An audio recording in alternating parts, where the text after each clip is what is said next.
Hello everyone. In this video, we will see how we can use Google Trends. You can visit the website using the link in the description. When you visit the Google Trends website, you see a search bar. You can use it to type in any search item you are interested in. A new page opens with the analytics of the term itself.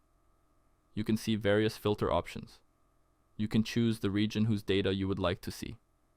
You can choose the time duration according to your need.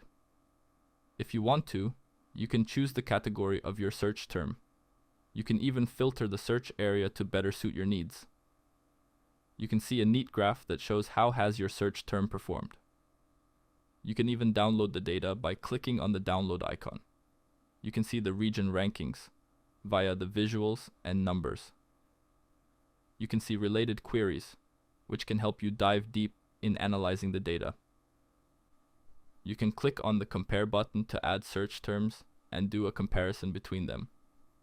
You can see the comparison clearly through the graphs, visuals, and numbers. And that's how you can use Google Trends to analyze data. If you found the video useful, consider subscribing. Thanks for watching, and I hope to see you again soon.